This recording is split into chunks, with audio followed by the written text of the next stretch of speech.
கிறிஸ்துவுக்குள் மிகவும் பிரியமான சகோதர சகோதரிகளே, இயேசு கிறிஸ்துவின் நாமத்தினாலே உங்கள் யாவருக்கும் எனது அன்பின் நல்வாழ்த்துதலையும் வணக்கத்தையும் தெரிவித்துக் கொள்கிறேன். இன்றைய பகலின் குளிர்ச்சியான நாளின் தியான வசனம் நெகேமியா 1ஆம் அதிகாரம் 6ஆம் வசனம்.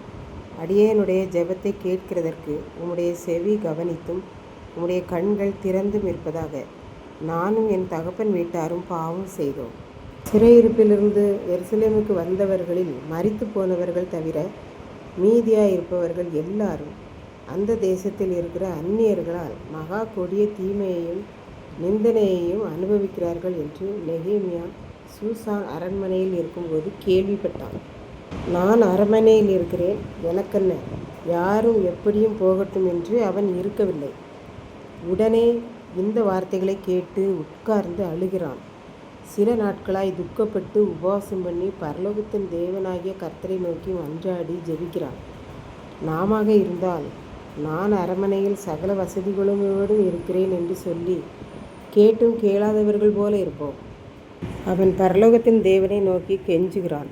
கர்த்தாவை, உம்மிடத்தில் அன்பு வைத்து உம்முடைய கற்பனைகளுக்கு கீழ்ப்படுகிறவர்களுக்கு உம்முடைய உடன்படிக்கையையும் கிருபையையும் அருளுகிற மகத்துவமான தேவனே, நீர் பயங்கரமான தேவன். ஆகையால் உமது அடியார்களாகிய யூதா பென்யமீன் மக்களை நீர் நினைத்தருளும்.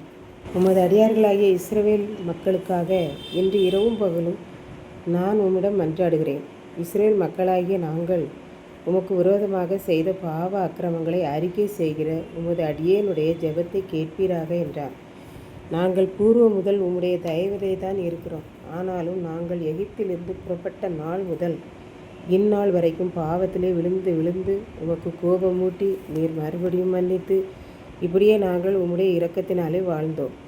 ஆனாலும் நாங்கள் இப்பொழுது எங்கள் பாவ அக்கிரமங்களை அறிக்கை செய்கிற போது அதை நீர் கேட்கிறதற்கு உமது காதுகள் கவனிக்கிறவைகளாகவும் உம்முடைய கண்கள் திறந்திருக்கிறவைகளாகவும் இருப்பதாக என்று நெகேமியா ஜெபித்தான். இப்படித்தான் ஒரு அம்மா தனது வீட்டின் வாசலில் உட்கார்ந்து கொண்டார்கள்.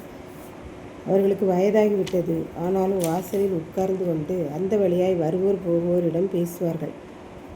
அவர்களது கதையை கேட்டு தேவைகளை, அவர்களுடைய சுகவீனங்கள், துக்கங்கள் எல்லாவற்றையும் கேட்டு அதை ஒரு நோட்டு போட்டு எழுதி வைத்து கொண்டு அனுதினமும் அதை வாசித்து ஜெபிப்பார்கள். இன்னும் நிறைய பேர் இந்த பாட்டி ஜெபிப்பார்கள் என்றே இவர்களிடம் வந்து ஜெபக்குறிப்புகளை சொல்லி செல்வர். இன்னும் சிலர் பாட்டி ஜெபம் பண்ணி எனக்கு நன்மை கிடைத்திருக்கிறது என்று சொல்லிவிட்டு செல்வர்.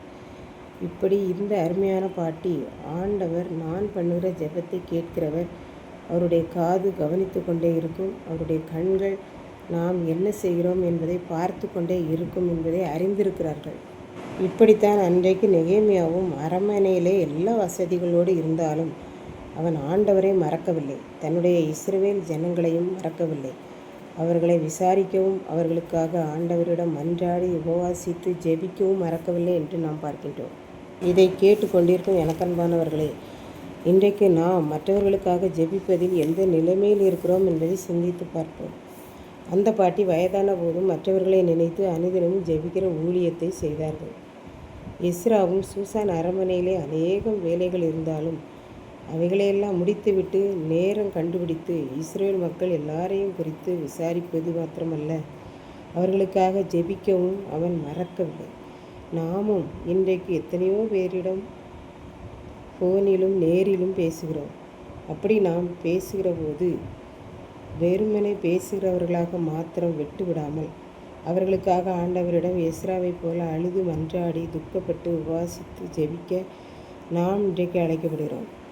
இப்படிப்பட்ட ஜெபத்தை செய்யும்படி ஆண்டவர் நம்மை தெரிந்தெடுக்கிறார். அது அவருடைய காதுகள் கவனித்து கொண்டும் கண்கள் பார்த்து கொண்டும் இருக்கிறதற்காக நாம் அவரை ஸ்தோத்தரிப்போம். கர்த்தர்தாமே இந்த வார்த்தைகளை ஆசீர்வதிப்பாராக. ஆமாம். ஜெபம். அன்பின் ஆண்டவரே, இந்த அருமையான நல்ல நாளுக்காக நன்றியோடு ஸ்தோத்திருக்கிறேன். இப்பொழுதும் இந்த வார்த்தைகளை கேட்டுக்கொண்டு இருக்கிற ஒவ்வொரு பிள்ளைகளும் பிறருக்காக திறப்பிலே நின்று ஜெபிக்கும்போது நீர் கேட்கிற தேவனாயிரும்.